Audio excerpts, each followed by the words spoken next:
Good evening aspirants, welcome to aspirant dream civil services. आप सब कैसे हैं? आपकी एग्जाम के लिए प्रिपरेशन कैसी चल रही है? होप सो आपने प्रीवियस थ्योरी क्लासेस को रिवाइज कर लिया होगा गुड मैनर में, और सुपर टेस्ट सीरीज जो मैंने प्रोवाइड की है 1 to 6 वो भी आपने अच्छे से रिवाइज कर ली होंगी। आज हम सुपर टेस्ट सीरीज 7 डिस्कस करेंगे डिटेल में। आप जो है अपने आंसर्स को कमेंट सेक्शन में और मेन कमेंट सेक्शन में देते रहिए, और साथ ही साथ जो भी कोई आपका डाउट है उसको आप वीडियो खत्म होने के बाद मेन कमेंट सेक्शन में ही पुट करिए। तो आज की वीडियो स्टार्ट करने से पहले कुछ इन्फॉर्मेशन है regarding project manager exam of BPSC. तो जो भी स्टूडेंट्स मेंस एग्जाम के लिए प्रिपेयर कर रहे हैं तो उसके रिगार्डिंग कुछ ईमेल्स हमारे पास आ रही हैं कि मैम मेंस के लिए वीडियोस प्रोवाइड करिए। तो उस पर वर्क चल रहा है। हमारी टीम जो है मटेरियल प्रोवाइड करेगी आपको जल्दी, और वीडियोस भी प्रोवाइड करेंगे हम। तो आप वेट करिए, हम प्रोजेक्ट मैनेजर के लिए मेंस के लिए आपको पीटी से भी अच्छी प्रैक्टिस करवाएंगे। तो एस्पिरेंट्स, आप हमारे चैनल पर जाकर देख सकते हैं कि बीपीएससी प्रोजेक्ट मैनेजर की जो वीडियोस हैं और साथ ही साथ बीपीएससी का जो एग्जाम था प्रोजेक्ट मैनेजर का, दोनों के क्वेश्चन मैच कर सकते हैं कि बहुत सारे क्वेश्चन हमारे वीडियो से डायरेक्ट स्टेटमेंट्स के साथ आए हैं, और साथ के साथ आप स्टूडेंट्स के जो कमेंट्स हैं उसको भी फॉलो कर सकते हैं और फीडबैक भी देख सकते हैं। ये मैं इसलिए बोल रही हूँ ताकि आप इस एग्जाम के लिए सीरियस होकर यहाँ से पढ़ते रहें और इधर उधर ना भटकें। तो public sanitary and waste management officer exam के लिए आपको फुल प्रिपरेशन यहीं पर करवाई जाएगी, और ये enough more than enough data है। आपको कोई भी बुक जो है परचेज करने की ज़रूरत नहीं है। हम पूरा मटेरियल आपको पीडीएफ के थ्रू टेलीग्राम चैनल पर प्रोवाइड करेंगे। हमारा चैनल जो है वो एक ही है, एस्पायरेंट ड्रीम सिविल सर्विसेज के नाम से है, यूट्यूब पर भी और टेलीग्राम पर भी। तो अदर हमारा कोई चैनल नहीं है, हमारी टीम या हम किसी भी अदर चैनल को सपोर्ट नहीं करते हैं। एस्पिरेंट्स, जैसे कि मैंने आपको बताया था, कॉपीराइट प्रोसेस होती है, आपको पीडीएफ प्रोवाइड किया जाएगा टेलीग्राम चैनल पर। तब तक के लिए आप वीडियोस को देखते रहिए, और इंस्टाग्राम और टेलीग्राम पर जो हम इम्पोर्टेंट इंफॉर्मेटिव इमेजेस देते हैं, डाटा देते हैं, उसको आप ज़रूर सॉल्व करते रहिए। As well as community post पर भी जो हम क्वेश्चन प्रोवाइड करते हैं वो बहुत ही इंपॉर्टेंट क्वेश्चन है, और टेलीग्राम के क्वेश्चंस को भी आप जो है साथ साथ रिवाइज करते रहिए। तो let's start with question number 1। All the best to all of you. ध्यान से क्वेश्चन को पढ़िएगा, उसके बाद ही आंसर देना है आपको। A number of waste prevention techniques for solid and liquid waste management are available, and they are commonly summarized as the so-called 4R. Which of the following 4R is not correct regarding this technique? ठोस और तरल अपशिष्ट प्रबंधन के लिए कई अपशिष्ट रोकथाम तकनीकें उपलब्ध हैं, और उन्हें आमतौर पर तथाकथित 4R के रूप में संक्षेपित किया गया है। इस तकनीक के संबंध में निम्नलिखित में से कौन सा 4R सही नहीं है? ऑप्शंस आर: ए रिड्यूस कम करें, बी रीयूज पुनः उपयोग, सी रिसाइकलिंग, डी रिकवरी पुनः प्राप्त करना, and E none of the above, more than one of the above. So try to give your answer. सभी अपना आंसर दीजिए। Answer is E option. तो इसमें none of the above is the answer, because all are correct regarding this technique. तो number of waste prevention techniques होती हैं solid और liquid waste management के लिए, और ये कॉमनली समराइज की गई हैं 4R में, जिसको कहते हैं reduction, reuse, recycling and recovery. ज़्यादा क्लैरिफिकेशन के लिए थ्योरी क्लास सुपर सीरीज 5 ज़रूर देखिए, वहाँ पर मैंने पूरा डिटेल में बताया है इसके बारे में।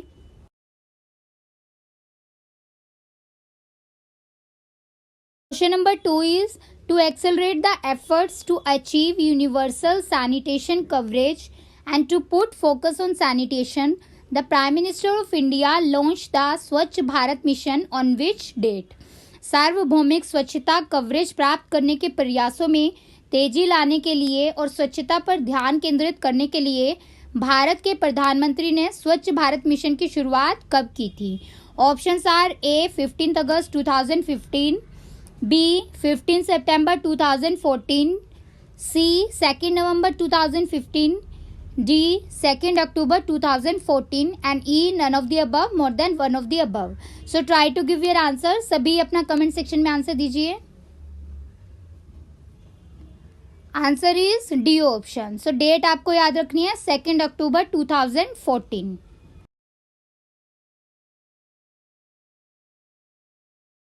Question number 3 is which of the following statement is are not correct regarding the main objective of Swachh Bharat Mission Gramin?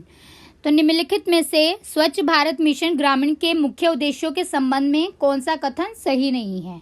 Options are A, to bring about an improvement in the general quality of life in the rural areas by promoting cleanliness, hygiene and eliminating the open defecation.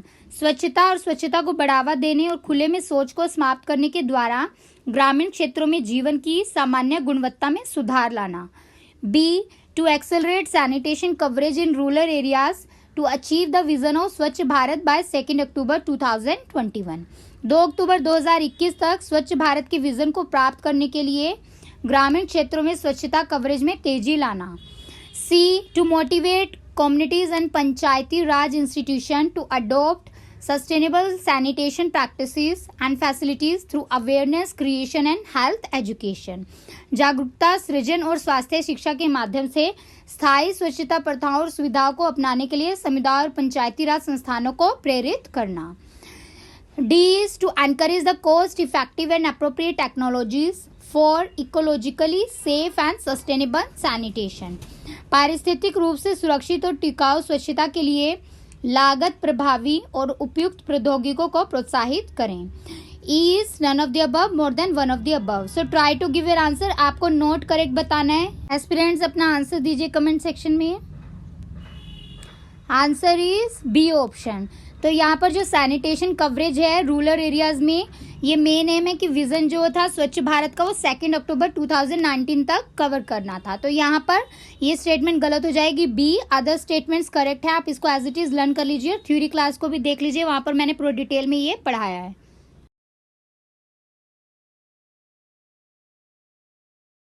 Question number 4. Progressive increase in the concentration of a xenobiotic compound when it passes through the food chain is called as which of the following? किसी xenobiotic यौगिक के खाद्य श्रृंखला से गुजरने पर उसकी सांद्रता में उत्तरोत्तर वृद्धि कहलाती है. इसमें से कौन सी है? ए, बायोक्यूमुलेशन जैव संचय. बी, बायोमैग्निफिकेशन जैव अवर्धन. सी, हाइपर एक्यूमुलेशन हाइपर संचय. D, ecotone. And E, none of the above, more than one of the above. So try to give your answer. सभी अपना आंसर दीजिए कमेंट सेक्शन में. Answer is B option, biomagnification. तो biomagnification एक phenomena होता है जिसमें प्रोग्रेसिव इंक्रीज होता है कंसंट्रेशन ऑफ जीनोबायोटिक कंपाउंड का. जैसे कि ये पास करते हैं थ्रू द फूड चेन, जैसे कि डीडीटी है, इसको ऑब्जर्व किया जाता है by plant and micro organisms के द्वारा, और फिर उन माइक्रो ऑर्गेनिजम्स को कुछ अदर एनिमल्स जैसे कि फिश वगैरह है वो ईट करते हैं. तो इस तरह से बायोमैग्निफिकेशन का फिनोमिना अकर होता है.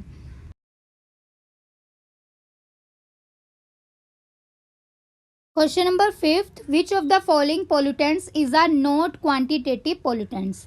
निम्नलिखित में से कौन सा प्रदूषक मात्रात्मक प्रदूषक नहीं है? Options are A, carbon dioxide. B, nitrogen oxide. C, insecticides. D, herbicides. And E, none of the above, more than one of the above. So try to give your answer. अपना आंसर दीजिए सभी comment section में. Answer है इसका E option, none of the above. एस, C और D option जो है ये क्वांटिटेटिव पोल्यूटेंट्स नहीं होते हैं. सबसे पहले हम देखते हैं कि क्वांटिटेटिव पोल्यूटेंट्स क्या होते हैं. तो वो सब्सटेंसेस होते हैं जो ऑलरेडी प्रेजेंट होते हैं इन्वायरमेंट के अंदर, पर्यावरण के अंदर, तो उनको पोल्यूटेंट्स कहा जाता है. और जब उनकी कंसंट्रेशन, उनकी जो क्वांटिटी होती है वो पर्यावरण या इन्वायरमेंट के अंदर इंक्रीज हो जाती है, जैसे कि कार्बन डाइऑक्साइड है वो इन्वायरमेंट के अंदर प्रेजेंट है पर इसकी क्वांटिटी जो है वो ग्रेटर है देन द नॉर्मल, जितनी पहले थी उससे ज़्यादा ये बढ़ती जा रही है, तो इसलिए इसको क्या बोला जाएगा? Quantitative pollutant.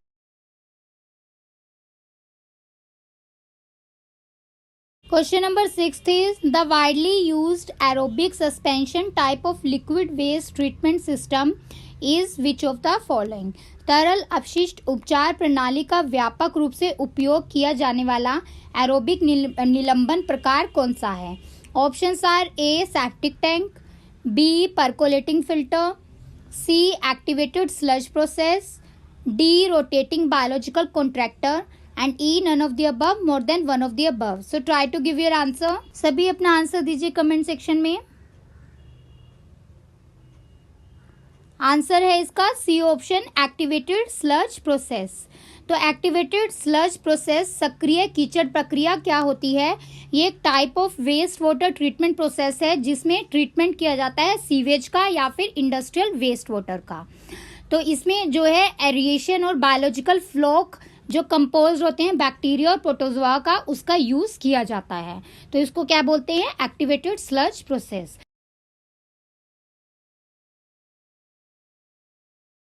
Question number 7, under solid and liquid waste management the following activities inter alia may be undertaken as 1. States are to be decide the technologies suitable to their areas. ठोस और तरल अपशिष्ट प्रबंधन के तहत अन्य बातों के साथ साथ निम्नलिखित में से गतिविधियां की जा सकती हैं। एक ये है कि राज्यों को अपने क्षेत्रों के लिए उपयुक्त प्रौद्योगिकों का फैसला करना है। Second is technologies identified by the committee on technologies may also be considered for the implementation. प्रौद्योगिकों पर समिति द्वारा पहचानी गई प्रौद्योगिकों पर भी कार्यान्वयन के लिए विचार किया जा सकता है। Third is collection, segregation and safe disposal of household garbage, decentralised systems like household composting, biogas plant shall not be permitted. घरेलू कचरे का संग्रह, पृथक्करण और सुरक्षित निपटान, घरेलू खाद और बायोगैस संयंत्र जैसी विकेंद्रीकृत प्रणालियों की अनुमति नहीं होगी। So select the correct answer. तो इसमें से आपको करेक्ट आंसर बताना है। Options are A 1 only, B 2 only, C 1 and 2 only, D 2 and 3 and E none of the above, more than one of the above. So try to give your answer. सभी अपना answer दीजिए comment section में। Answer is C option, 1 and 2 statement is correct. तो third statement गलत क्यों है? यहाँ पर कलेक्शन, सेग्रीगेशन और सेफ डिस्पोजल जो होता है हाउस होल्ड गार्बेज का, it shall be permitted. For जो सॉलिड वेस्ट मैनेजमेंट होती है इसमें स्टेट डिसाइड करती है कि कौन सी टेक्नोलॉजी सुटेबल है कौन से एरियाज के लिए। तो इसको आइडेंटिफाई किया जाता है बाय कमेटी ऑन टेक्नोलॉजीज। तो ये कंसीडर किया जाता है कि कैसे इम्प्लीमेंटेशन किया जाएगा कलेक्शन, सेग्रीगेशन और सेफ डिस्पोजल का हाउस होल्ड गार्बेज का। तो पूरा डिटेल के लिए आप थ्योरी क्लास सीरीज 5 को जरूर देखें।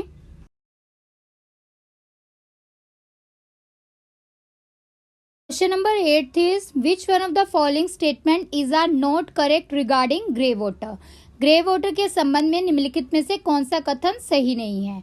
Options are A, grey water refer to the domestic waste water generated in the household और office building from streams without faecal contamination.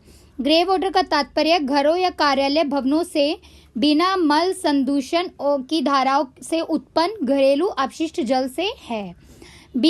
Sources of grey water include sinks, shower, bath, washing machine or dish washer. C option is as grey water contains fewer pathogens than the domestic wastewater, it is generally safer to handle and easier to treat and reuse on site for the toilet flushing, landscape or crop irrigation. D is grey water is wastewater from the bathroom and toilets that contain the fecal matter and the urine. Is none of the above, more than one of the above. So try to give your answer. सभी अपना answer दीजिए comment section में। Answer है इसका D option. तो यहाँ पर D statement जो है it is not related with the grey water के लिए नहीं है, ये रिलेटेड है ब्लैक वाटर से। तो ब्लैक वाटर एक वेस्ट वाटर होता है जो बाथरूम्स और टॉयलेट से रिलीज होता है और इसके अंदर फीकल मैटर और यूरिन भी कंटेन होता है। तो this is related with the black water. Other statement जो है ग्रे वाटर से रिलेटेड है, इसको एज इट इज आप लर्न कर लीजिए, एग्जाम के लिए बहुत ही इंपॉर्टेंट है ये question.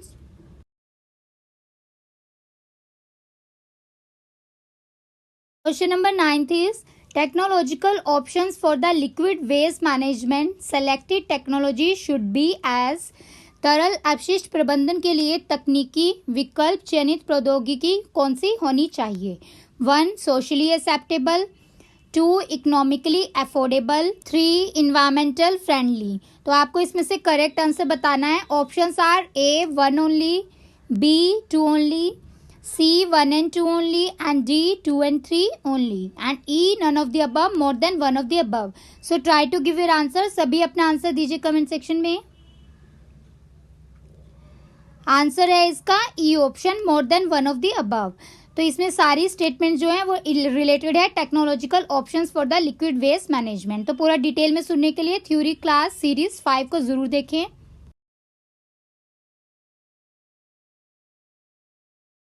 Question number 10, which one of the following chemical species of mercury is highly toxic to the living system.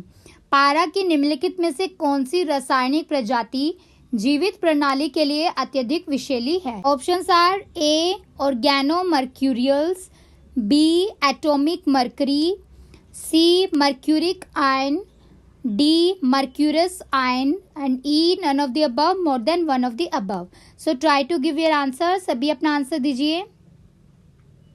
Answer is A option organo mercurials. तो organo mercury जो है it is a group of organo metallic compounds का एक group होता है जिसमें contain होता है मर्करी। तो टिपिकली जो Hg-C बॉन्ड होता है वो स्टेबल होता है टुवर्ड एयर एंड मॉइस्चर के लिए, पर ये सेंसिटिव होता है लाइट के लिए। तो जो इम्पोर्टेंट ऑर्गेनो मर्करी कंपाउंड्स होते हैं उनको क्या बोलते हैं, मिथाइल मर्करी बोला जाता है। तो मिथाइल मर्करी जो है ये most common organic mercury compound है जो इन्वायरमेंट के अंदर पाया जाता है और ये हाईली टॉक्सिक भी है।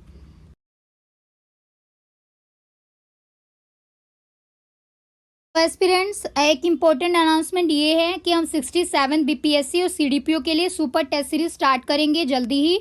तो हमने वहाँ कम्युनिटी पोस्ट पे पोस्ट प्रोवाइड की है, तो आप ज़्यादा से ज़्यादा वहाँ पर वोट करिए।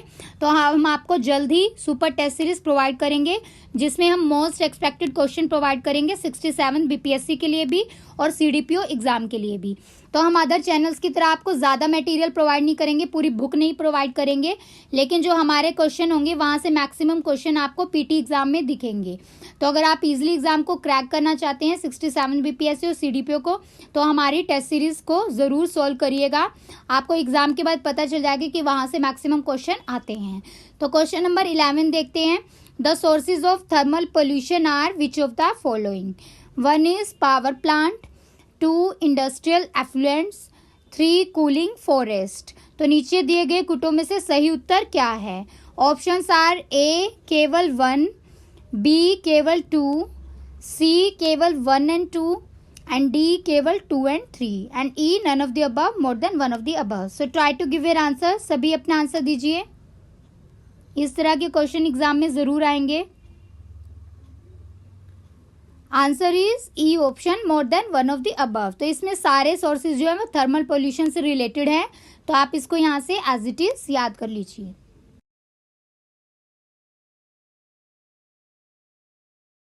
Question number 12 is which one of the following is the waste recycling method of solid waste management। निम्नलिखित में से कौन ठोस अपशिष्ट प्रबंधन की अपशिष्ट पुनर्चक्रण विधि है। A pelletization, B incineration, C sanitary landfill, D composting, and E none of the above, more than one of the above. So try to give your answer. सभी अपना आंसर दीजिए कमेंट सेक्शन में। Answer is D option, composting. Composting एक natural process होती है, recycling करते हैं जिसमें ऑर्गेनिक मैटर की जैसे लीव्स वगैरह होगी, फूड स्क्रैप्स हो गए, तो किसके अंदर रिसाइकलिंग किया जाता है, वैल्यूएबल फर्टिलाइजर बनाया जाता है जिससे कि सॉइल और प्लांट्स को एनरिच करते हैं, न्यूट्रिएंट रिच बनाया जाता है। तो जो डीकम्पोज मैटर होता है, जो इससे रिजल्ट होता है, जो मैटर निकलता है, तो उससे फर्टाइल गार्डन सॉइल बनती है जिसको क्या बोला जाता है, compost.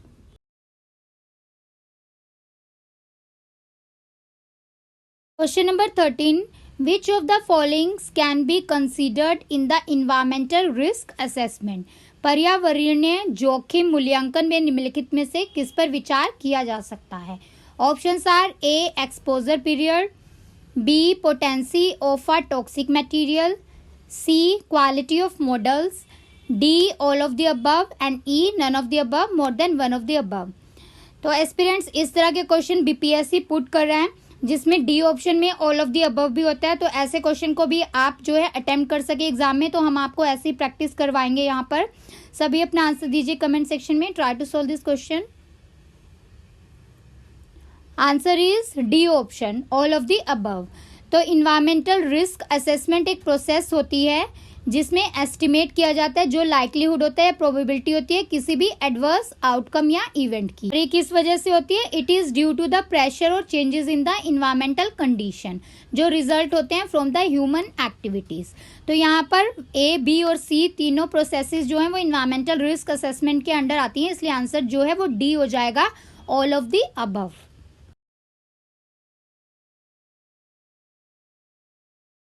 Question number 14. The following points should not be considered in selecting any technology. किसी भी तकनीक का चयन करते समय निम्नलिखित बातों पर विचार नहीं किया जाना चाहिए। ऑप्शंस हैं A health, B socio cultural aspects, C technical function, D annual and recurring cost related to the options, and E none of the above, more than one of the above. So try to give your answer. सभी अपना answer दीजिए। Answer is E option, none of the above. So all points are considered in selecting any technology. तो सभी points को ध्यान में रखना होता है अगर किसी भी टेक्नोलॉजी को सेलेक्ट करते हैं। For more detail must watch theory class.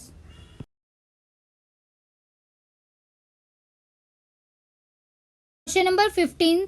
Match the list 1 and list 2 and choose the correct answer from the quotes given. तो A is grey water. One statement is wastewater generated from bathing, kitchen and other household activities. B option is black water. Two statement is wastewater generated from the toilets. C is combined wastewater. It can be either mix of grey water and effluent of septic tank treating the black water. D is sewage. Combined grey and black water generated from the household in the absence or presence of septic tank. तो आपको सूची 1 से सूची 2 को सुमेलित करना है। Try to attempt this question. सभी आंसर दीजिए कमेंट सेक्शन में। Answer is C option. तो all are correct match here as it is, आप इसको यहाँ से याद कर सकते हैं।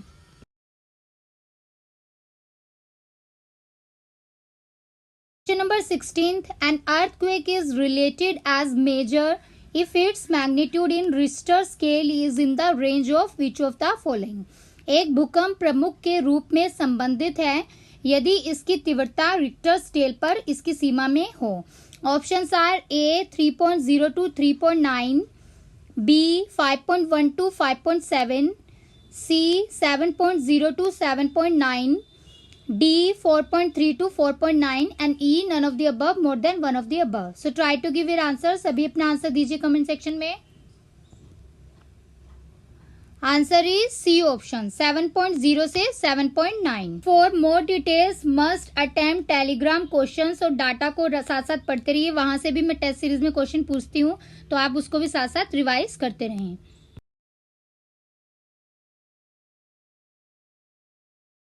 Question number 17. Identify the correct sequences of countries in decreasing order of their contribution to global carbon dioxide emission. वैश्विक कार्बन डाइऑक्साइड उत्सर्जन में उनके योगदान के घटते क्रम में देशों से सही अनुक्रमों की पहचान करें।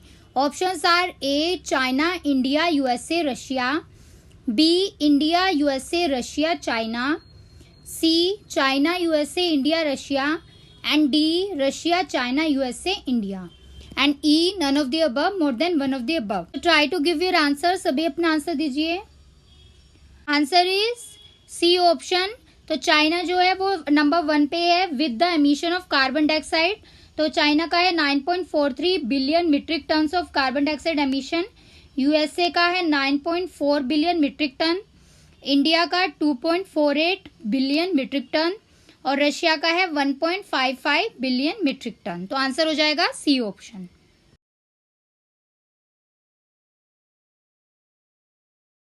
Question number 18. What is the parameters of biological oxygen demand in the grey water? भूरे पानी में जैविक ऑक्सीजन की मांग के मानदंड क्या हैं? Options are A 50 to 100, B 90 to 200, C 100 to 300, D 200 to 500 and E none of the above, more than one of the above. So try to give your answer. अपना आंसर दीजिए सभी कमेंट सेक्शन में। Answer is C option. तो यहाँ पर ये आपको याद रखना है कितने पैरामीटर्स हैं, 100 से 300। For more details theory class में आप वहां से देख सकते हैं।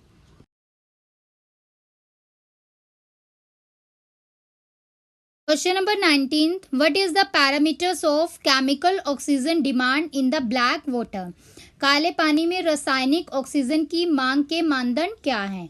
Options are A 350 to 1000, B 590 to 2000, C 2100 to 3300, D 1200 to 8500 and E none of the above, more than one of the above. So try to give your answer. सभी अपना answer दीजिए. Answer is E option, none of the above. तो ये parameter आपको याद रखना है. Chemical oxygen demand का ब्लैक वाटर में ये होता है 1000 से 2000 mg per litre.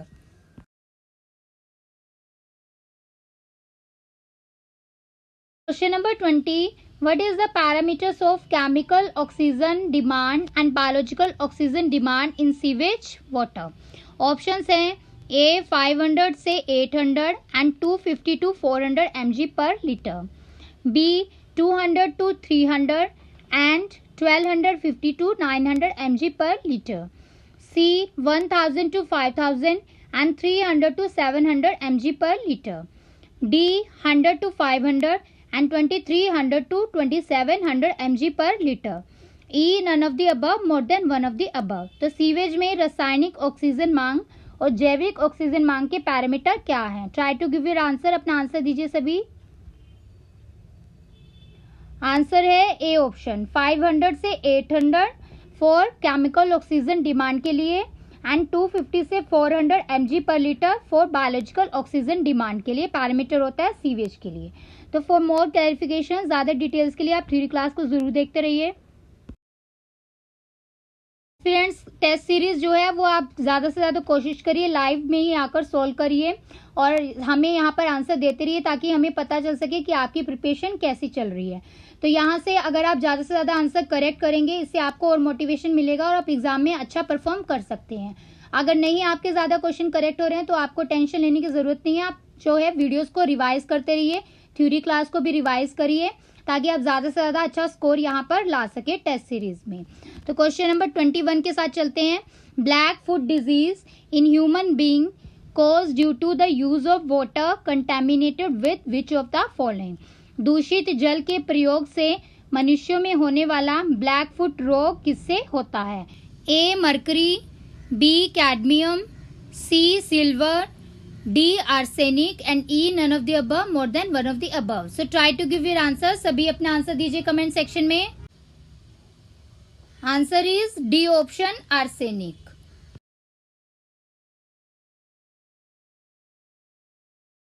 Question number 22, consider the following statements regarding omicron and which of the following is are not correct given below? Omicron के संबंध में निम्नलिखित में से कौन सा कथन सही नहीं है? A. WHO designated variant B11529 a variant of concern named as Omicron. B is Omicron is more transmissible as compared to other variants including Delta. C. It was first reported to the WHO from South Africa. D. Omicron infections are 91% less fatal than the Delta variant with 51% less risk of hospitalization. E none of the above, more than one of the above. WHO नामित संस्करण B11529 चिंता का एक प्रकार है जिसका नाम Omicron है. B डेल्टा सहित अन्य प्रकारों की तुलना में ओमिक्रॉन अधिक पारगम्य है. C इसकी सूचना सबसे पहले विश्व स्वास्थ्य संगठन को दक्षिण अफ्रीका से दी गई थी. D ओमिक्रॉन संक्रमण डेल्टा संक्रमण की तुलना में 91% कम घातक है और अस्पताल में भर्ती होने के लिए 51% कम जोखिम है. ई उपरोक्त में से कोई नहीं और उपरोक्त में से एक से अधिक. So try to give your answer. सभी अपना आंसर दीजिए, बहुत इंपॉर्टेंट क्वेश्चन है. Answer is B option. तो यहाँ पर बी स्टेटमेंट गलत है बिकॉज अभी तक ये क्लियर नहीं है कि ओमिक्रॉन जो है वो ज्यादा ट्रांसमिसिबल है कि नहीं as compared to other variants जैसे कि डेल्टा. तो इसमें बी ऑप्शन गलत हो जाएगा.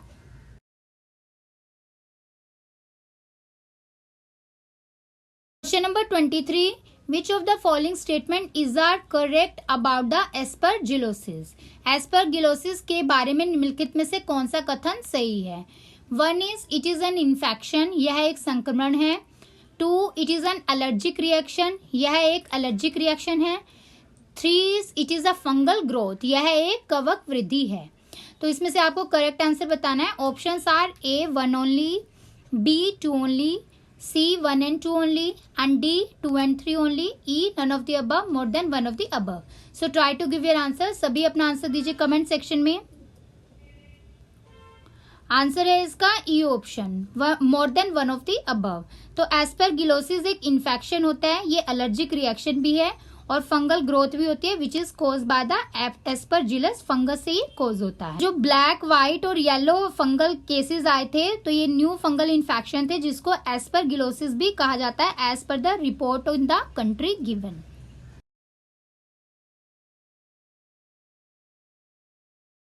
Number 24, which of the following are the causes of yellow fungus infection. निम्नलिखित में से कौन से पीले कवक संक्रमण के कारण हैं? A. Poor hygiene, B. Moisture and heat, C. Contaminated food, D. Overuse of steroids, and E. None of the above, more than one of the above. So try to give your answer. अपना answer दीजिए सभी। पीले कवक संक्रमण के क्या कारण हैं? Answer is E option, more than one of the above. तो all are the causes of yellow fungus infection.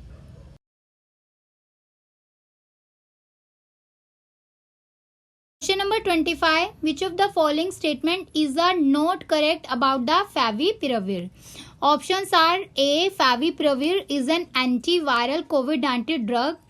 ये एक एंटीवायरल कोविड-19 दवा है। B option is Glenmark pharmaceutical under the brand name FabiFlu has launched an antiviral drug favipiravir. C option is it is India's first COVID-19 drug launch priced at ₹103 per tablet. D option is all of the above and E is none or more than one of the above. So try to give your answer. अपना answer दीजिए सभी comment section में।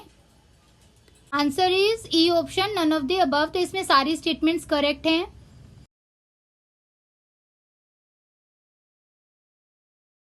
Question number 26. In a study, which cells are found in COVID-19 patients bode well for long-term immunity? एक अध्ययन में लंबे समय तक प्रतिरक्षा के लिए कोविड-19 रोगियों में कौन सी कोशिकाएं पाई जाती हैं? A. P cell, B. D cell, C. T cell and D. endothelial cell and E. none of the above, more than one of the above. So try to give your answer. सभी अपना answer दीजिए। Answer है इसका C option, T cells. तो T cells जो होते हैं ये इम्यून वॉरियर्स भी इनको बोला जाता है बिकॉज ये जो भी वायरसेस वगैरह होते हैं उसके साथ फाइट करते हैं, उसमें हेल्प करते हैं। बट इनकी इम्पोर्टेंस जो होती है फॉर बैटलिंग SARS-CoV-2 वो इतनी ज़्यादा नहीं है क्योंकि जो ये वायरस होता है ये कोज करता है कोविड-19। तो इसलिए इससे रिलेटेड अभी डाटा अनक्लियर है। तो जो रिसर्च है इसके ऊपर चल रही है and it may be fruitful in the coming time period. Question number 27. Name a clinical trial in which blood is transfused from the recovered COVID-19 patients to a coronavirus patient who is in critical condition. एक नैदानिक परीक्षण का नाम बताइए जिसमें ठीक हो चुके कोविड-19 रोगियों से एक गंभीर स्थिति में कोरोना वायरस रोगी को रक्त चढ़ाया जाता है। A. Plasma therapy, B. Solidarity, C. Remdesivir, D. hydroxychloroquine and E. none of the above, more than one of the above. So try to give your answer. अपना आंसर दीजिए सभी। Answer is A option, plasma therapy या फिर convalescent plasma therapy. तो ये clinical trial होती है जिसमें जो ब्लड होता है वो ट्रांसफ्यूज किया जाता है फ्रॉम द रिकवर्ड कोविड-19 पेशेंट से to the corona virus patient के लिए। तो ये क्रिटिकल कंडीशन होती है जिसमें ये थेरेपी यूज की जाती है। Question number 28. WHO on 11th February 2020 announced an official name for the disease that is causing the 2019 novel coronavirus outbreak. What is the new name of the disease?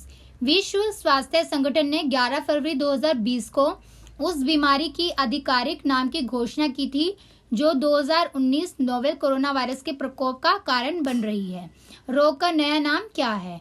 Options are A कोविड-19, B COVID-19, C COVID-20, D COVID-19 and E none of the above, more than one of the above. So try to give your answer. अपना answer दीजिए सभी। Answer is A option कोविड-19। Question number 29, with reference to sources of water pollution which of the following is are correct. जल प्रदूषण के स्रोतों के संदर्भ में निम्नलिखित में से कौन सा सही है। Options are A natural sources प्राकृतिक स्रोत, B domestic sources, C agricultural sources and D industrial sources. E none of the above, more than one of the above. So try to give your answer. अपना answer दीजिए सभी। Answer है इसका E option, more than one of the above. तो water pollution जो होता है वो बहुत सारी वेराइटी ऑफ ह्यूमन एक्टिविटीज से कोज होता है, जैसे कि इंडस्ट्रियल हो गया, agricultural, domestic as well as natural sources से भी होता है। तो जो नेचुरल सोर्सेज होते हैं पोल्यूशन ऑफ वाटर के, उसके अंडर आता है soil erosion, leaching of minerals from the rocks, और जो डिकेइंग होता है ऑर्गेनिक मैटर का, तो ये नेचुरल सोर्सेज के अंदर मेंशन होता है।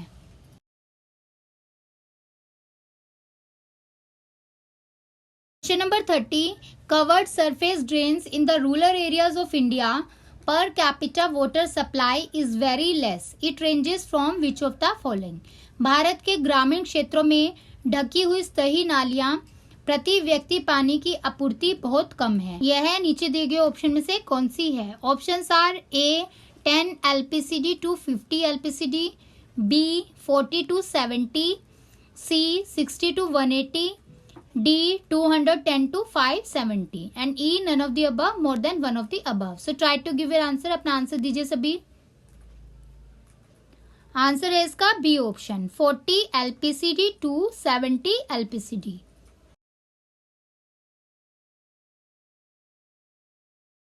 फ्रेंड्स, आपको क्वेश्चंस कैसे लग रहे हैं और आप क्वेश्चंस को अच्छे से अटेम्प्ट कर पा रहे हैं कि नहीं। अगर आपने थ्योरी क्लासेस और प्रीवियस क्लासेस को रिवाइज किया होगा तो आप गुड मैनर में क्वेश्चन जो है अटेम्प्ट कर पा रहे होंगी।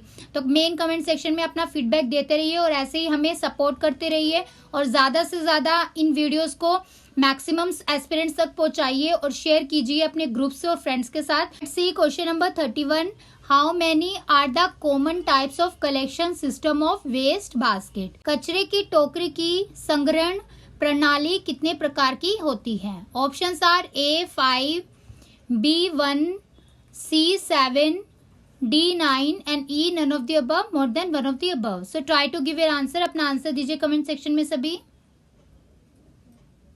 Answer is E option, none of the above. तो इसका आंसर हो जाएगा 3 टाइप्स होते हैं कॉमन कलेक्शन सिस्टम के ऑफ वेस्ट बास्केट के। तो पूरा डिटेल में मैंने एक्सप्लेन किया था इसको थ्योरी सीरीज 5 के अंदर।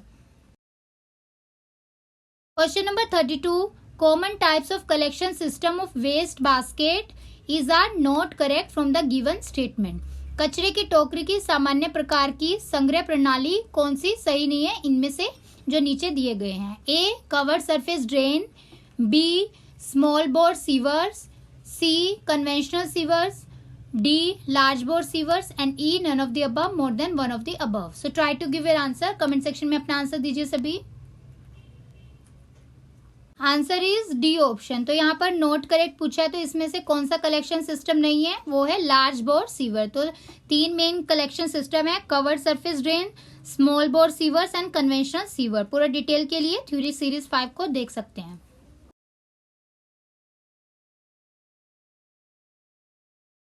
Question number 33, cement dust is characterised by very fine particulates. Which of the following air pollution control devices appropriate for removing them from the hot exhaust gases emanating from the cement clean? Cement की धूल में से बहुत महीन कण होते हैं। Cement भट्टे से निकलने वाली गर्म निकास गैसों में से उन्हें हटाने के लिए निम्नलिखित में से कौन सा वायु प्रदूषण नियंत्रण उपकरण उपयुक्त है। Options are A electrostatic precipitator, B venturi scrubber, C cyclones, D bag house and E none of the above, more than one of the above. So try to give your answer. सभी अपना answer दीजिए। Answer is A option, electrostatic precipitator. तो electrostatic precipitator वो filterless device होती है जो remove करती है फाइन पार्टिकल्स को, जैसे कि डस्ट या स्मोक है। कहाँ से करती है, फ्रॉम अ फ्लोइंग गैस, और इसमें फोर्स यूज की जाती है of an induce electrostatic charge, जो मिनिमली इम्पीड करती है, रोकती है फ्लो ऑफ गैसेस को through the unit.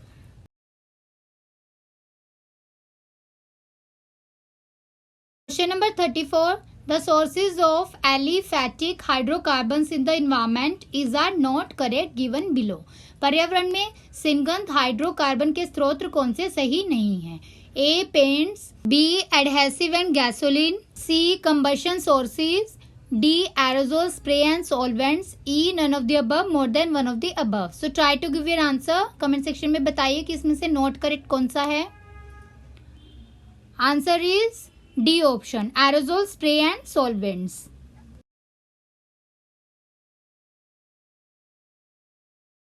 Question number 35. The set of processes by which soil and rock are loosened and moved downhill are called as। प्रक्रियाओं का वह समूह जिसमें द्वारा मिट्टी और चट्टान ढीली हो जाती है और नीचे की ओर जाती है वो कौन सा है? A saltation, B abrasion, C weathering, D erosion and E none of the above, more than one of the above. So try to give your answer. अपना आंसर दीजिए सभी। Answer is D option, erosion. Erosion एक action of surface processes होता है जिसमें soil, rock और dissolved material को remove कर दिया जाता है एक लोकेशन ऑफ अर्थ क्रस्ट से और उसको ट्रांसपोर्ट किया जाता है अदर लोकेशन के ऊपर और वहां पर इसको डिपॉजिट कर दिया जाता है।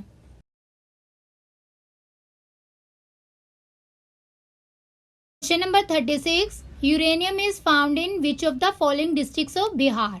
यूरेनियम बिहार के निम्नलिखित में से किस जिले में पाया जाता है? Options A Rohtas, B Patna, C Gaya, D Munger and E none of the above, more than one of the above. So try to give your answer. अपना आंसर दीजिए सभी। आंसर इज सी ऑप्शन, गया।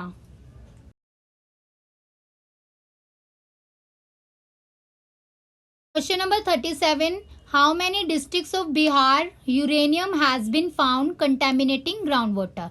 बिहार के कितने जिलों में यूरेनियम भूजल दूषित पाया गया है? Options are A 18, B 21, C 10, D 38 and E none of the above, more than one of the above. So try to give your answer. अपना आंसर दीजिए सभी। आंसर है इसका सी ऑप्शन, 10। तो 10 डिस्ट्रिक्ट्स जो हैं उसका नाम आपको याद रखना है। गोपालगंज, सिवान, सारण, पटना, नालंदा, नवादा, सुपौल, औरंगाबाद, गया एंड जहानाबाद। तो यहाँ पर यूरेनियम कंटेमिनेशन से डिस्ट्रिक्ट्स अफेक्टेड है बहुत ज़्यादा वेरिंग लेवल पे। तो ये इंपॉर्टेंट क्वेश्चन है। ये इस तरह के क्वेश्चन जो है वो आपको 67 बीपीएससी में या बिहार के किसी भी एग्जाम में ज़रूर दिखेंगे। तो आप इनको सीरियसली अटेम्प्ट करते रहिए और साथ के साथ याद भी करते रहिए।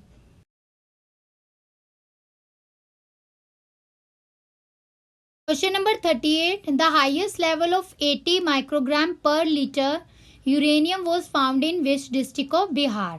80 माइक्रोग्राम प्रति लीटर यूरेनियम का उच्चतम स्तर बिहार के किस जिले में पाया गया है? A Supaul, B Patna, C Aurangabad, D Jehanabad and E none of the above, more than one of the above. So try to give your answer. अपना आंसर दीजिए सभी।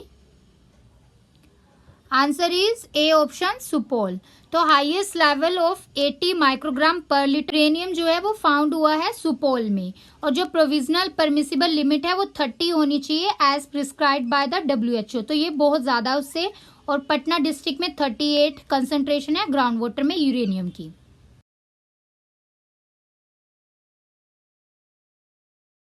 Question number 39।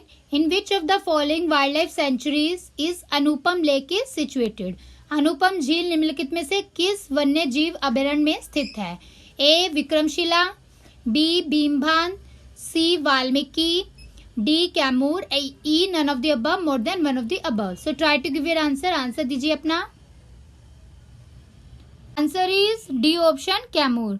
तो Kaimur one of the 38 districts of Bihar है। बिहार में टोटल 38 डिस्ट्रिक्ट हैं। District headquarter जो है वो बबुआ है कैमूर डिस्ट्रिक्ट का। 1991 से पहले रोहतास का ये डिस्ट्रिक्ट का पार्ट था कैमूर जो है और 1764 में इस रीजन को पार्ट बना दिया गया था गाजीपुर डिस्ट्रिक्ट का।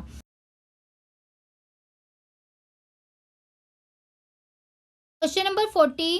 Nagi dam bird sanctuary and Nakti dam bird sanctuary are located in which district of Bihar. Options are A Siwan, B west Champaran, C Rohtas, D Begusarai and E none of the above, more than one of the above. So try to give your answer. अपना answer दीजिए सभी। Answer is E option, none of the above. तो Nagi dam bird sanctuary और Nakti dam bird sanctuary Jamui district में है, बिहार की। Question number 41, what includes under the definition of waste water among the following. निम्नलिखित में से अपशिष्ट जल की परिभाषा में क्या शामिल है? A, mixture of sewage water, B, water from the household use, C, water used in commercial and industrial application, D, contain the variety of biological and chemical pollutants, E, none of the above, more than one of the above. So try to give your answer. Answer दीजिए अपना सभी। Answer है यहाँ पर E option. तो all are included under the definition of waste water. तो आप इसको यहाँ से एज इट इज याद कर लीजिए, डेफिनेशन इंपॉर्टेंट है।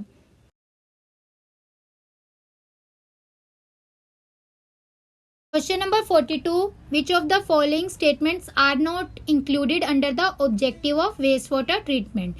निम्नलिखित में से कौन अपशिष्ट जल उपचार के उद्देश्यों के अंतर्गत शामिल नहीं है? A is to remove and to modify the pollutants from the water for safety discharge into the environment.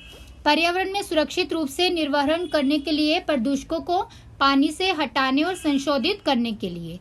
B is it does not uses the microbes to decompose the organic matter in sewage. C is if too much untreated waste is added to a lake or stream, dissolved oxygen level is increases. D, system are designed to digest much of the organic matter after the wastewater is released. E, none of the above, more than one of the above. So try to give your answer. अपना answer दीजिए सभी। Answer is E option, because यहाँ पर statement B, सी और D तीनों गलत है। ए statement तो एज इट इज आप याद कर लीजिए करेक्ट है, बिकॉज वेस्ट वाटर ट्रीटमेंट में जो मेन ऑब्जेक्टिव होता है वो रिमूव करना होता है, मॉडिफाई करना होता है पोल्यूटेंट्स को फ्रॉम द वाटर, ताकि सेफली डिस्चार्ज हो जाए वाटर का इन्वायरमेंट के अंदर। जो बी स्टेटमेंट है इसके अंदर जो माइक्रोब्स का यूज किया जाता है, तो यहाँ डज नॉट नहीं आएगा, it uses the microbes to compose the organic matter in the sewage. तो जो भी सीवेज है उसमें कार्बनिक पदार्थों को विघटित करने के लिए सूक्ष्म जीवों को उपयोग करना होता है। जो सी स्टेटमेंट है, यहाँ पर जो अनट्रीटेड वेस्ट होता है अगर उसको ऐड करते हैं लेक या स्ट्रीम में तो डिजोल्व ऑक्सीजन का लेवल ड्रॉप हो जाता है। तो इंक्रीज की जगह क्या हो जाएगा, ड्रॉप हो जाएगा। जो घुलित ऑक्सीजन का स्तर है वो कम हो जाता है। डी ऑप्शन है systems are design to digest much of the organic matter before the waste water is released. तो जो भी सिस्टम अपशिष्ट जल जारी होने से पहले अधिकांश कार्बनिक पदार्थों को पचाने के लिए डिजाइन किया जाता है। Question number 43, what are the major functions of trickling filters. Trickling filter के प्रमुख कार्य क्या हैं? ऑप्शंस हैं ए, सीवेज इज स्प्रेड और drained over a rock bed. Sewage का छिड़काव किया जाता है या चट्टान के ऊपर से निकाला जाता है। B, small increase surface area for the microbial activity. Microbial गतिविधि के लिए छोटा बड़ा हुआ सतह क्षेत्र। C is to provide for the ventilation of the filter to maintain the aerobic condition. Aerobic स्थितियों को बनाए रखने के लिए फिल्टर के वेंटिलेशन प्रदान करना है। D is there is 80 to 85% of biological oxygen demand removal. तो 80 से 85% BOD का निष्कासन होता है।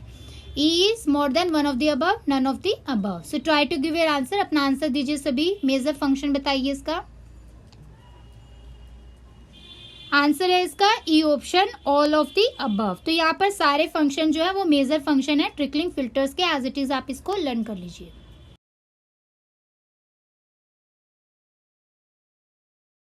Question number 44, which of the following statements are incorrect regarding oxidation ponds और लेगून्स। निम्नलिखित में से कौन सा कथन ऑक्सीजन तालाब या लेगून के संबंध में गलत है? A, sewage points are deep entirely aerobic. Sewage बिंदु पूरी तरह से एरोबिक है। B, algal growth is encouraged. शैवाल विकास को प्रोत्साहित किया जाता है। C, sludges settle down. कीचड़ बसे हैं। And D, effluent pumped to adjoining point. आसपास के बिंदु पर पंप किया गया प्रवाह। E, none of the above, more than one of the above. So try to give your answer. अपना आंसर दीजिए। इनकरेक्ट बताना है कौन सा है। Answer is A option. तो जो यहाँ पर सीवेज पॉइंट्स होते हैं ये डीप होते हैं, एंटायरली एनारोबिक। तो एरोबिक की जगह यहाँ पर आ जाएगा एन एरोबिक। अदर स्टेटमेंट जो है वो करेक्ट है, एज इट इज आप इसको लर्न कर लीजिए। Question number 45, which of the following statements are correct related with microorganisms present in the sewage water. Sewage water में मौजूद सूक्ष्म जीवों से संबंधित निम्नलिखित में से कौन सा कथन सही है। Options are A, microorganisms are present in the sewage water treatment wards well throughout the entire process. सूक्ष्म जीव पूरी प्रक्रिया के दौरान सीवेज जल उपचार वत्स में अच्छी तरह से मौजूद होते हैं। बीज, bacteria, protozoa and viruses exist, grow in the sewage water and transfer through out the words against the movement of sewage water. तो बैक्टीरिया, प्रोटोजोआ और वायरस जो मौजूद होते हैं सीवेज के पानी में बढ़ते हैं और सीवेज के पानी की आवाजाही के खिलाफ पूरे वत्स में स्थानांतरित हो जाते हैं। C, some micro organisms are used during the primary treatment to remove the pollutants. And D's, most of the microorganisms are not removed from the wastewater during the disinfection of the treatment. And E is none of the above, more than one of the above. So try to give your answer. अपना answer दीजिए सभी। Answer is E option, more than one of the above. तो यहाँ पर statement A और statement C correct है, तो answer ई हो जाएगा। बी स्टेटमेंट के अंदर क्या गलत है देखते हैं। जो बैक्टीरिया, प्रोटोजोआ या वायरसेस होते हैं ये एग्जिस्ट करते हैं, सीवेज वाटर में ही ग्रो करते हैं और ट्रांसफर हो जाते हैं थ्रू द वर्ड्स। अगेंस्ट नहीं आएगा यहाँ पर, with the movement of sewage water, तो ये गलत हो जाएगा। और डी स्टेटमेंट में जो मोस्ट ऑफ माइक्रो ऑर्गेनिजम्स होते हैं ये रिमूव हो जाते हैं वेस्ट वाटर के साथ, यहाँ नॉट रिमूव की जगह रिमूव हो जाएगा।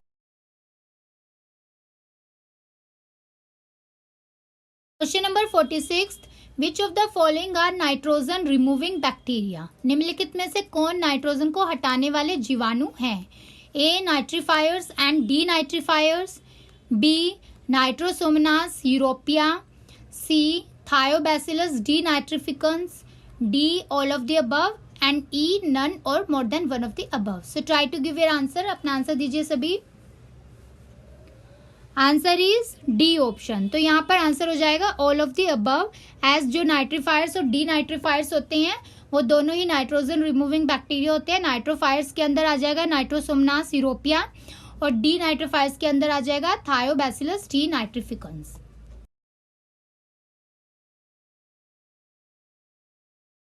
Question number 47, what is activated sludge as per the waste water management. जल प्रबंधन के लिए सक्रिय चाप क्या होता है। Options are A, blackish floc like substance consisting of organic matter, B, with living organism it has no property of absorbing or adsorbing colloidal and dissolved organic matter, C, the biological organism utilizes the absorbed material as food, D, some bacteria defends the original complex substances to produce the simpler compound as their waste product, E, none of the above, more than one of the above. So try to give your answer. अपना answer दीजिए सभी। Answer है सी option. तो यहाँ पर C option correct है और ए statement incorrect है। यहाँ पर ब्लैकिश वाटर की जगह आ जाएगा ब्राउनिश फ्लोक लाइक सब्सटेंस होता है जो कि जिसको एक्टिवेटेड स्लज के अंदर पाया जाता है ऑर्गेनिक मैटर की। और यहाँ पर जो बी स्टेटमेंट है इसमें प्रॉपर्टी होती है एब्जॉर्बिंग और एड्सॉर्बिंग कोलोडियल और डिसॉल्व ऑर्गेनिक मैटर की विद लिविंग ऑर्गेनिज्म, तो बी भी यहाँ गलत हो जाएगा। सी स्टेटमेंट सही है, आंसर वही है। और डी में जो है ये जो बैक्टीरिया होते हैं ये अटैक करते हैं ओरिजिनल कॉम्प्लेक्स सब्सटेंसेस के ऊपर ताकि वो सिंपलर कंपाउंड बन जाए एज देयर वेस्ट प्रोडक्ट।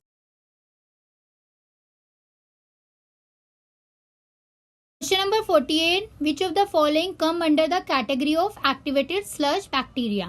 निम्नलिखित में से कौन सक्रिय कीचड़ बैक्टीरिया की श्रेणी में आता है। Very important question. ऑप्शंस हैं A, Streptococcus, B, Pseudomonas, C, Zoogloea ramigera and D, Escherichia, E, none of the above, more than one of the above. So try to give your answer. सभी answer दीजिए अपना।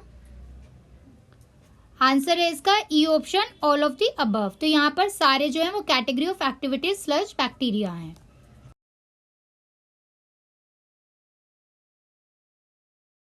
Question number 49, traces of which type of bacteria found in the waste water treatment words. अपशिष्ट जल उपचार वत्स में किस प्रकार के जीवाणु पाए जाते हैं? Options are A gram positive bacteria, B gram negative bacteria, C both A and B, and D anaerobic bacteria, E none of the above, more than one of the above. So try to give your answer. अपना answer comment section में दीजिए सभी। Answer is B option, gram negative bacteria is the right answer. Question number 50, what is the definition of storm water? तूफान के पानी की परिभाषा क्या है? Options are A waste water generated from the bathing, washing, general cleaning, laundry as well as from the community stand, post, well, hand pump. B is wastewater generated from the toilet latrines containing fecal matter. Such water contain very high amount of pathogen. C is urine with or without flush water. D, rainfall run off from the roof, road and other surfaces. E, none of the above, more than one of the above. So try to give your answer. अपना answer दीजिए सभी। Answer is D option. तो जो storm water होता है वो rainfall run of से, जो रूफ वगैरह से टपकता है, रोड से या अदर सर्फेसिस जो वाटर कलेक्ट होता है उसको क्या बोला जाता है? Storm water. और जो वेस्ट वाटर जनरेट होता है बाथिंग, वॉशिंग से, उसको ग्रे वाटर बोलते हैं। ब्लैक वाटर वो वेस्ट वाटर होता है जो टॉयलेट, लैट्रिन वगैरह से या फिकल मैटर जो कंटेन करते हैं वहां से जनरेट होता है। येलो वाटर होता है जो यूरिन होता है विद और विदाउट द फ्लश वाटर, उसको येलो वाटर बोला जाता है।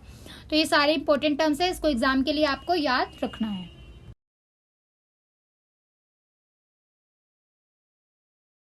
Friend, this is all about today super series 7 for the paper 2। Paper 2 में इस तरह के क्वेश्चंस भी आएंगे। तो जिस तरह के हम आपको क्वेश्चन प्रोवाइड कर रहे हैं, आप रिलीजियसली इसको रिलाई कर सकते हैं इन क्वेश्चंस पे और इसको फॉलो करते रहिए। आपको कोई भी बुक पढ़ने की जरूरत नहीं है, बस हमारी थ्योरी क्लासेस को और वीडियोस को अच्छे से देखते रहिए और अपने डाउट को क्लियर करते रहिए। डाउट्स जो हैं वो आप कहीं पे भी पुट कर सकते हैं, कमेंट सेक्शन में भी, ईमेल आईडी के थ्रू, या फिर हमसे इंस्टाग्राम या फिर मैसेंजर के थ्रू भी आप अपने डाउट क्लियर कर सकते हैं। We are available on the Instagram पे, आप हमें फॉलो कर सकते हैं, सर्विसेज ड्रीम के नाम से है, और ट्विटर और फेसबुक पेज पे भी आप हमें फॉलो कर सकते हैं। तो यहाँ पर जो हम इंफॉर्मेटिव इंपॉर्टेंट डाटा देते हैं related with the current affair, उसको भी आप वहाँ से पढ़ सकते हैं। इस एग्जाम के लिए सारा मटेरियल जो है वो आपको इसी चैनल पे प्रोवाइड किया जाएगा। एस्पायरेंट ड्रीम सिविल सर्विसेज का जो चैनल है, यूट्यूब चैनल, वीडियोस के थ्रू और पीडीएफ के थ्रू टेलीग्राम चैनल पर। तो आपको सारे डाटा को अच्छे से कंपाइल करना है। एग्जाम से पहले पहले सारा रिवीजन आपका हो जाना चाहिए 2-3 बार, ताकि आप एग्जाम को इजीली क्रैक कर सके। बिकॉज ये जो एग्जाम है ये पूरा रिटन पेपर पे है, इसमें कोई इंटरव्यू नहीं है। तो इसलिए हम आपको इतना अच्छे से प्रैक्टिस करा रहे हैं ताकि आपका सिलेक्शन जो है यहाँ से पढ़कर हो जाए। आपने ये कहावत तो सुनी होगी कि there is no shortcut for the success. ये पहले टाइम में होता था, बट अब ऑनलाइन ने इस कहावत को रॉन्ग कर दिया है। हम आपको शॉर्टकट प्रोवाइड कर रहे हैं, सब कुछ डाटा एक जगह कंपाइल करके इसी चैनल पर प्रोवाइड कर रहे हैं। बस आपको क्या करना है, स्मार्ट वर्क के साथ इसको रिवाइज करना है और एग्जाम को क्रैक करना है। तो जो भी शॉर्टकट क्रिएट करने में जो भी मेहनत है, हार्डवर्क है, वो सब हमारा है। बस आपको डेडिकेशन से इसको फॉलो करना है और ज़्यादा से ज़्यादा यही कोशिश करिए, एक ही डाटा को पढ़िए बार बार, ताकि आपका एग्जाम तक सारा डाटा जो है आपके माइंड में रहे। इधर उधर भटकने से अच्छा एक ही जगह से सब डाटा को कंपाइल करते रहिए और अपने डाउट्स को क्लियर करते रहिए। फ्रेंड्स, मिलते हैं न्यू वीडियोस के साथ जल्द ही। Thanks for watching this video. जय हिंद।